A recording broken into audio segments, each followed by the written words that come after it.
Good morning, channel friends. So, I actually found this by pure luck and I got it for a really good price because for years I've been looking for a piece of furniture like this and I struggled to find the right size and everything. When I found it, Barbara restored it for me because it was in pretty good shape anyway.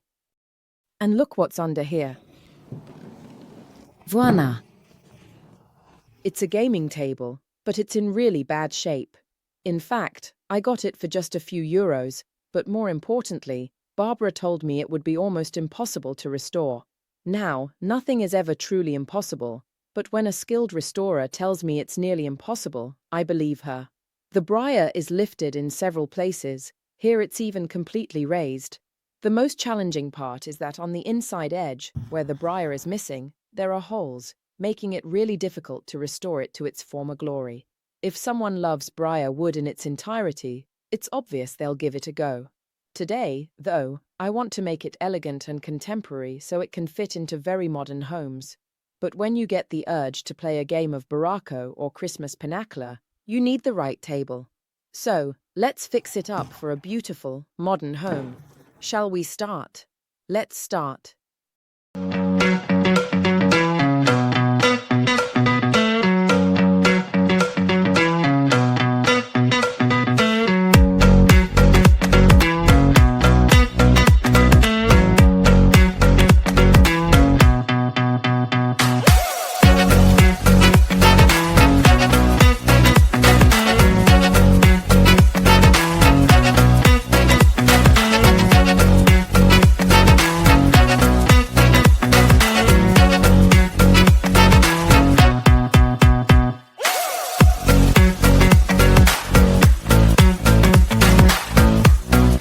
The things you have to pay attention to is how far the briar extends.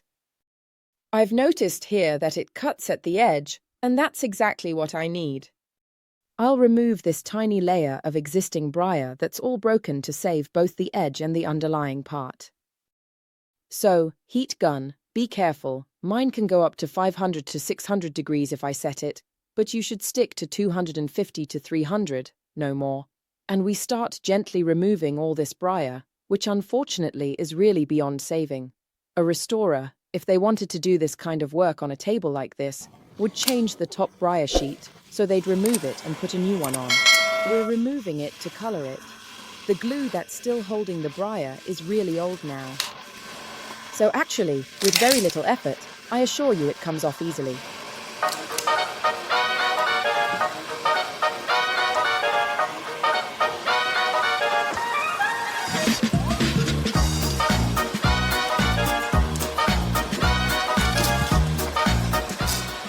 Mind you, remember that you need to be careful with the spatula not to scratch the surface underneath too much. So you need to keep the spatula straight without using the edges.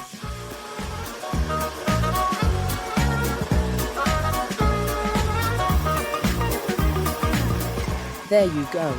You see it stops at the edge, and that's important, having a clean finish.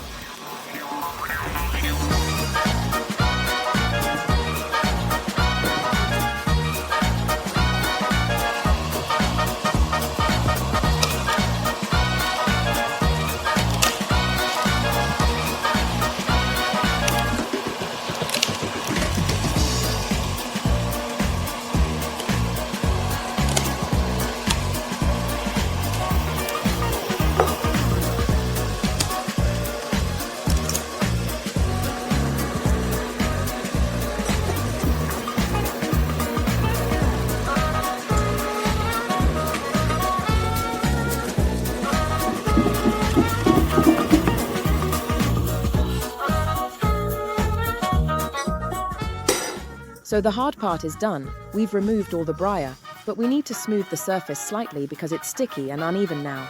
So, two options, sandpaper by hand or a sander, which is better and it reduces dust. Sometimes when the briar or upholstery comes off, there might be a slight layer of glue left. In this case, a wallpaper remover can help because it dissolves the glue, so let's see if we need it. Working on the inside, like we did on the outside, is almost impossible for two reasons. We can't direct the heat gun precisely where we want because the range is too wide, and we risk detaching the briar here, which is nicely glued down. I also don't want to risk burning the mat, so I'll lightly sand this area with the sander to thin it out and pop all these bubbles, and I'll use the spatula to remove the last bits. Inside, we'll fill with Materic Cream to remove the unevenness, and it'll be paintable because we're going to color this part. Shall we vacuum? Yes. Right. Connect the vacuum cleaner and I'll sand with the vacuum.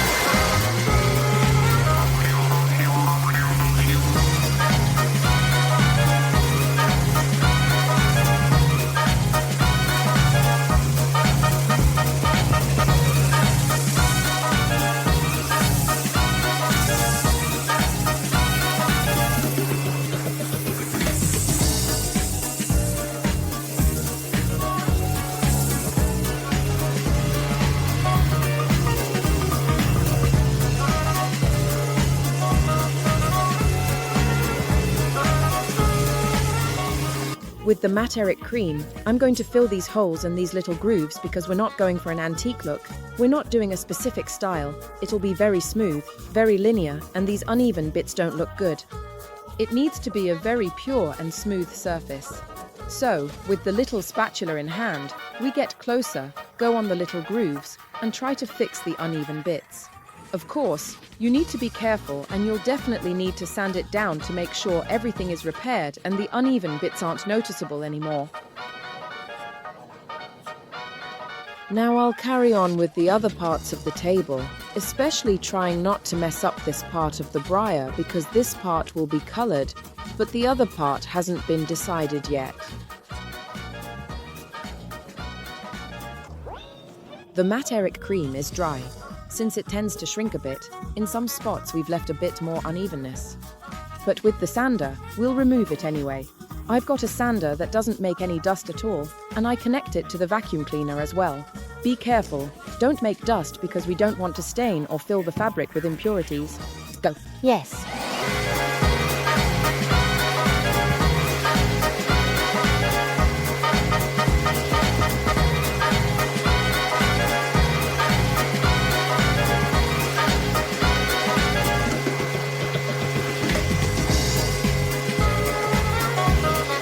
To see if sanding is enough, you run your hand over it and you should feel a nice, velvety, smooth surface without any inconsistencies. Earlier, I used a slightly coarser sandpaper. It's an 80 grit one but old, worn out. Now let's go over it with a 240 grit. This way, we make the surface extremely smooth.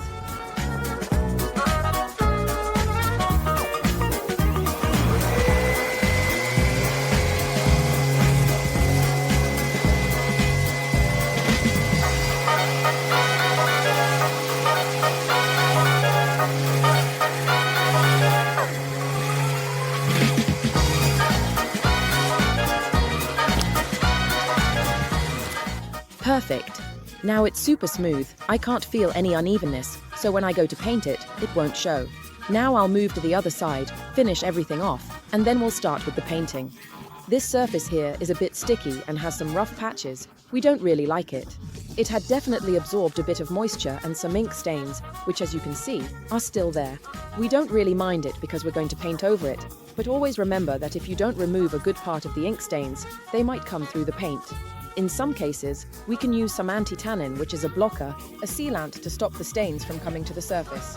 In this case, I would like to avoid that, so I use 80 grit paper to sand the surface, remove dried glue residues, remove stain residues, and try to make the surface look nice and clean.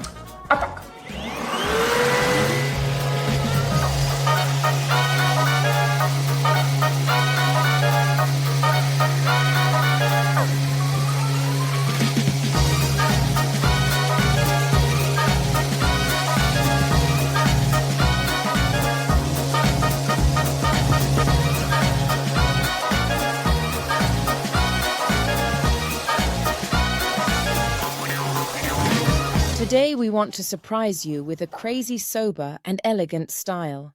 Let's start by painting the whole structure with Corteccia, and they might say we're mad. It's already brown and we're making it brown again, but don't worry, it's part of the process. Besides, we've had this process in our heads for months now. Our process has evolved, so now we apply a base of Corteccia everywhere before moving on to the next step. I use an oval 50 brush and spread it on the top part, the inside of the edge, and the wider parts, while Emma uses a pointed brush, which is perfect for painting its legs well. Make sure the brush is loaded inside where the reservoir is. It's crucial to do this movement to keep the reservoir nice and full, then gently remove what's on the outside and keep the reservoir nice and full. You start from the center of the surface, and if it's very big, it's even better, and as I start, I spread the color out to the right and left. So, pure color on such an absorbent surface spread perfectly. Now look, I smooth out the brushstroke straight away so there are no marks, and with one coat I've achieved perfect coverage, 100%. If you notice, I didn't make the mistake of going back in to do little touch-ups, otherwise you create marks. A little tip, always remember when you apply the protective coat and think you've applied it badly, because when there are marks, it's never the protective coat, it's always the color layer that's not even. And then you'll see it on the protective coat because it highlights the brush strokes. Now I'll carry on with the whole wide surface, while Emma continues on the narrower one.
This color is beautiful pure. Now close it up. We've put this cloth on to prevent it from getting dented because it's not protected yet, and we're doing the second coat on the whole structure. It's just lovely. You have to try it because it's truly a beautiful color.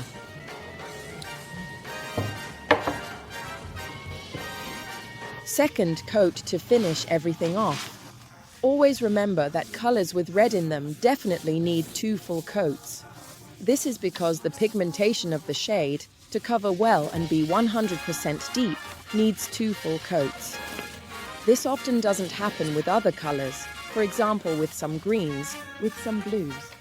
Whereas browns, which almost always have a high percentage of red, reach full coverage with 2 pure coats. And there you go. Let's spread these 2 pure coats well. Decoration number 1. Now we'll amaze them. Torta di Zucca in a cup. I just put a bit in. You know I always go by eye. If you want to be sure of how much you're making to do it the same way again, weigh it. And then we add a bit of Corteccia inside. Little by little, to avoid making it too dark and then having to put Torta di Zucca back in.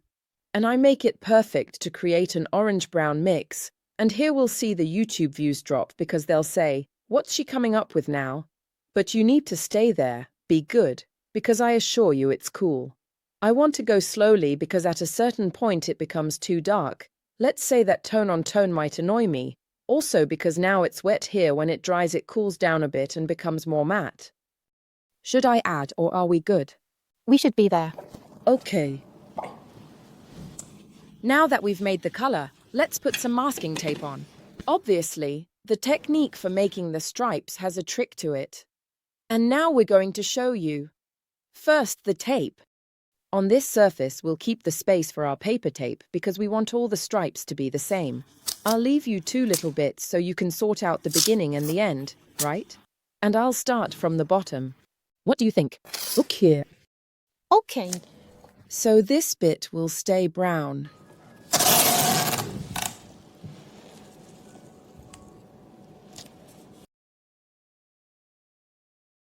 I think I'm pretty straight. I think so. Looks like it. Okay, you go ahead.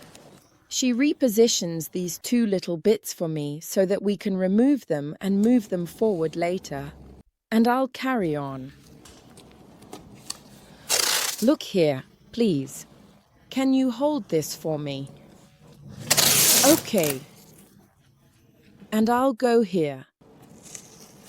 Perfect. Emma takes them off and moves them to the next one. Making stripes has never been this easy. And now you'll see the next trick.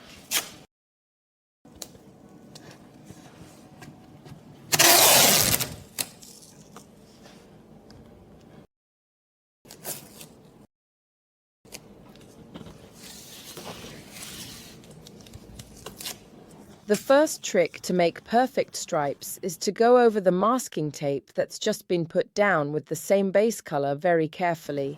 So we go over the masking tape with the Corteccia color thoroughly because it will seal the tape along its entire length, preventing any of the new color from seeping under the tape. This way, the stripe will be completely perfectly straight. Make sure you don't miss any spots, and make this coat nice and smooth, even the entire length of the tape.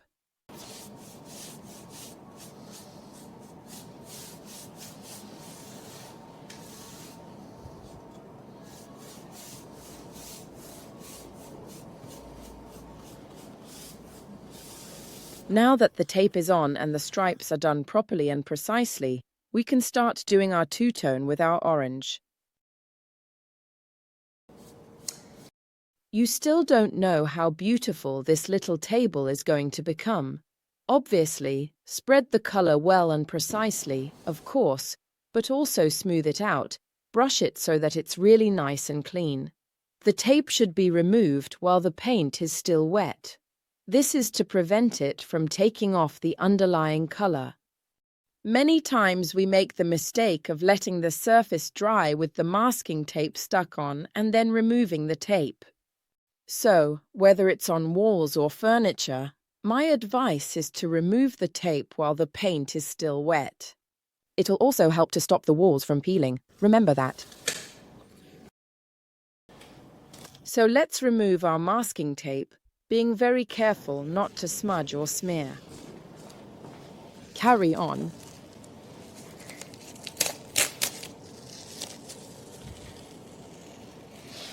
I'll carry on with the top part as well. Look how nice and straight the lines are. This trick never fails. And removing the masking tape while the paint is still wet absolutely always prevents the base color from peeling. So the base color never peels off the surface. And look how straight they are. Look how lovely. Right, let's start with the most beautiful decoration because I already like this one a lot, but we want to make it a bit more elegant. It's something we've wanted to do for a while, and today we've finally got the time. Shall we start with this line or that one? This one. Start with this one. So, to make this line special, we place the tape here and here. The tape we used earlier was actually 3 centimeters. This one here is 2.5. Exactly. So, 5 millimeters less. So we'll have a slightly smaller tape that allows us to achieve this finish, this perfect decoration. Exactly the width we need. I'll start and place the masking tape right here on the Torta DI Zucca part. Just a moment, Emma, because the tape has bulged a bit here. Are you there? I'll hold it for you for a moment.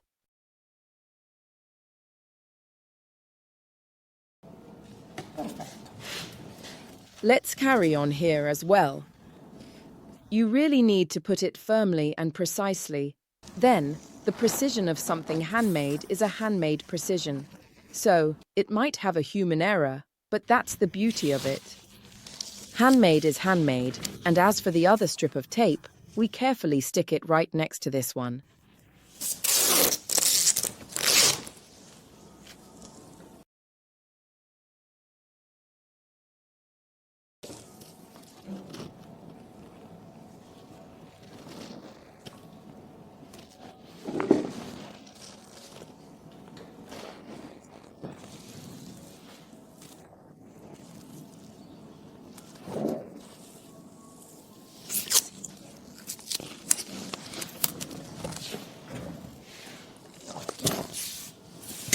As you can see, by aligning with the line before and the line after, we've left a strip in the middle. Okay. Now we carry on doing this on the rest. So, we've already done the side. Anyway, this one here will become golden again in the middle. I lean on the bottom of the other line of tape. Like this. And I carry on. It might also be that the previous lines weren't perfectly straight, if you see any gaps, but it's something minimal, so don't worry, it won't be noticeable. And now we lean it here again.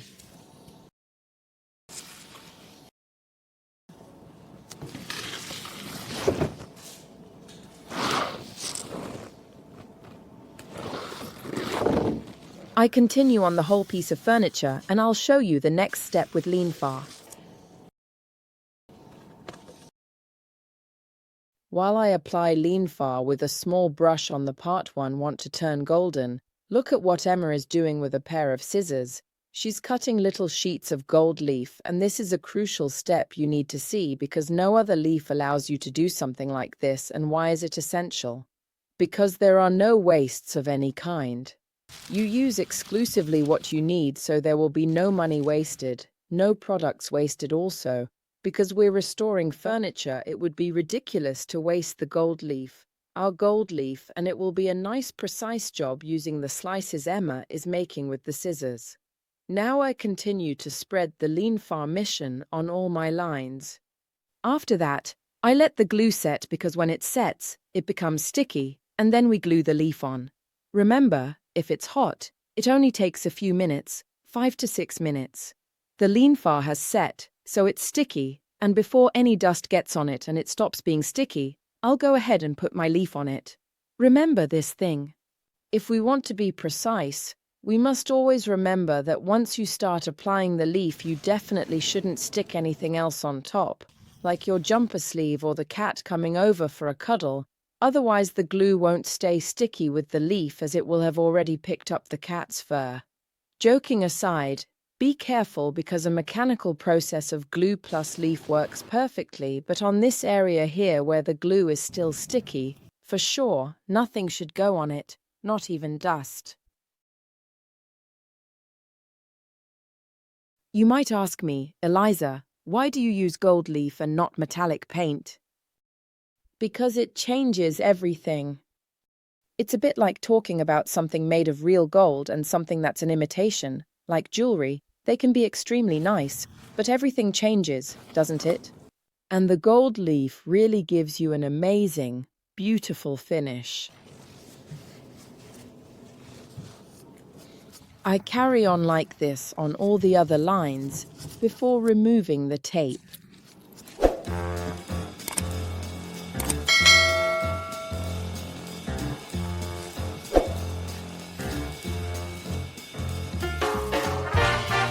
While Emma continues to apply the gold leaf over the entire surface, I start showing you what the final result looks like.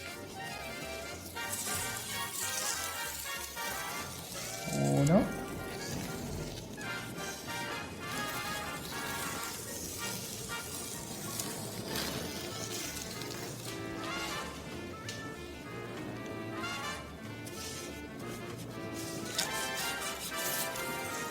Three.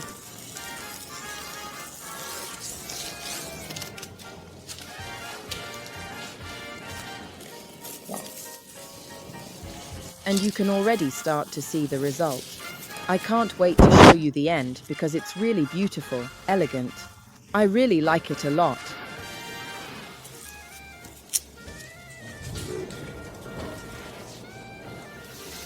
We protect our entire gaming table with the new Cigno Oro protective paint, perfect for all golds, not just leaf, also on Jador, Rococo. We pour all the metallic finishes, all the metallic paints.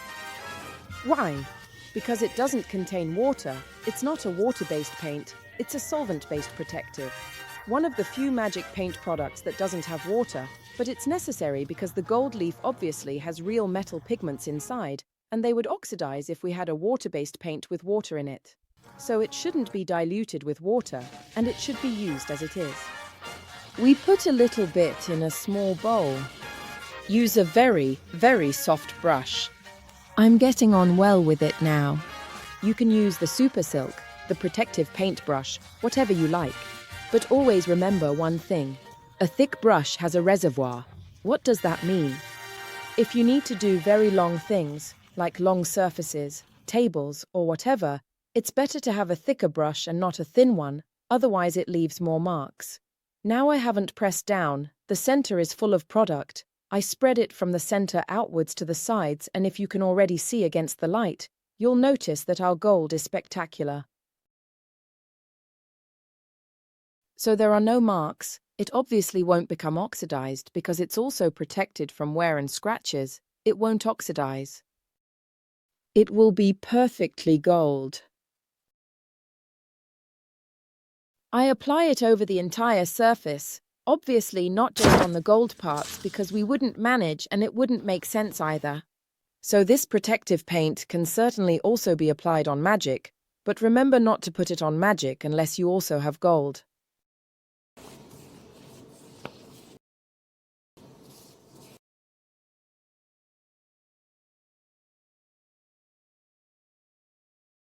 This restyling is also finished but with mixed opinions. I definitely preferred to apply Cigno Oro because I truly wanted to show how beautiful the gold was, sure, but Emma absolutely wanted the wax because she thought the matte finish on this Corteccia and this orange Corteccia was indeed nicer.